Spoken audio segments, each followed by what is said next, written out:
और जब मौन एकांतेश्वर महादेव बैठे हैं, हाँ, हम एक बार निवेदन करेंगे आपको। मान लो किसी को आपने रुपया दिया, पैसा दिया, कोई व्यापार में आपने पैसा लगाया, कोई किसी व्यक्ति को दिया और वो व्यक्ति उस पैसे को वापस नहीं कर रहा, लौटा नहीं रहा। आपने अपनी एड़ी चोटी तक दम लगा लिया, बल लगा लिया, गिड़गिड़ा लिए, सब कुछ कर लिया, पर उसने आपका धन नहीं दिया।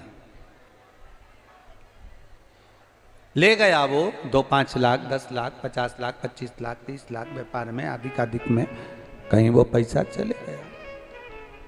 आपने पूरा बल लगा लिया, पूरा दम लगा लिया, तब आखिरी में जब हताश हो जाओ या एक कोई पैसा लेकर चले गया उसका भी, और अगर मान लो बहुत सिर पर पैसे का लोड है, कर्जा है उसके लिए, अगर मान लो सिर पर कर्जा भी बहुत ज़्यादा है, कोई पैसा आपका किसी को देना है और वो बहुत परेशान कर रहा है, धन दीजिए, हमारा पैसा दीजिए, हमारा पैसा दीजिए, हमारा पैसा दीजिए, तो ये दोनों के लिए सर्वश्रेष्ठ है। एक पैसा गया हुआ भी वापस बुलाने के लिए भी, और एक अपना स्वयं का कर्जा चुकाने के लिए, दोनों के लिए। महाराज पंच बेलपत्र, पंच श्वेत पुष्प, मतलब 5 बेलपत्र और 5 सफेद पुष्प, श्वेत पुष्प,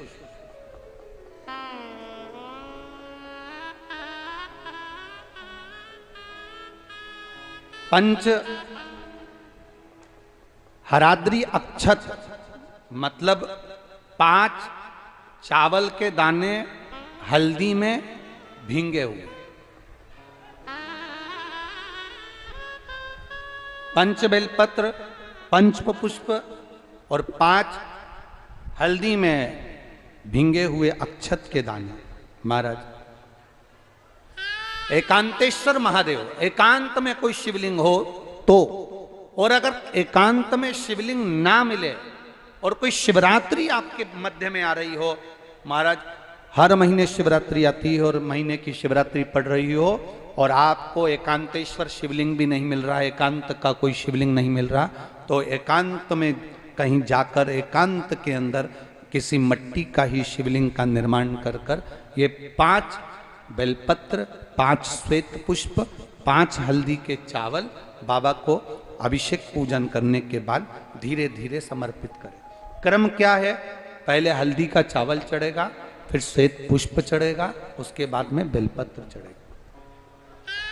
5 एक साथ नहीं चढ़ेगा, हल्दी का चावल भी चढ़ेगा तो एक एक कर कर चढ़ेगा, और श्वेत पुष्प भी चढ़ेगा तो एक एक कर कर चढ़ेगा, और बेलपत्र भी चढ़ेगी तो एक एक कर कर चढ़ेगा। और जिससे हमें धन लेना है, जो लेकर चला गया, नहीं लाकर दे रहा, जो नहीं लाकर दे रहा, जिससे हमें धन लेना है, पैसा लेना है, वो नहीं दे रहा, उसका स्मरण कर कर कितना है, क्या है, वो आप भावा से प्रार्थना करते। जब हल्दी का चावल चढ़ाएं तब, आप श्वेत पुष्प समर्पित करें तब, और बेलपत्र समर्पित करें तब, तो आप भावा से प्रार्थना करते। जब हल्दी का चावल चढ़ाएं तब, आप श्वेत पुष्प समर्पित करें तब, और बेलपत्र समर्पित करें तब। या हमारे माथे पर कर्जा है वो चूके, उसके लिए भी आप बाबा से प्रार्थना करें। एक अक्षत, एक पुष्प, एक बेलपत्र अपने झोली में बांध कर लाएं। बाकी का अगर आप एकांतेश्वर महादेव पर कर रहे हैं तो वैसा की वैसे ही रहने दें, और अगर शिवलिंग बनाकर पूजन कर रहे हैं पार्थिव, तो उस शिवलिंग का थोड़ी देर बाद विसर्जन भी कर दें। अगर पार्थिव शिवलिंग बनाकर कर रहे हैं एकांत में, एकांतेश्वर महादेव का शिवलिंग का निर्माण कर रहे हैं, तो फिर उसका विसर्जन करें। और अगर कहीं एकांत में शिवलिंग पहले से है तो आपको विसर्जन करने की जरूरत नहीं, आप चढ़ाकर बड़े प्रेम से प्रार्थना कर वापस। एकांतेश्वर शिवलिंग एक ऐसा होता है जो हमको बहुत सुख का अनुभव कराता, बहुत सुख।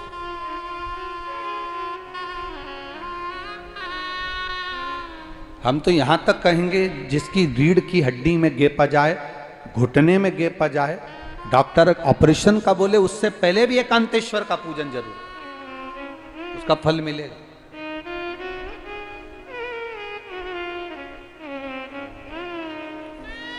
एकांतेश्वर महादेव सुख प्रदान करते हैं, आनंद देते। बोले एकांतेश्वर महादेव की।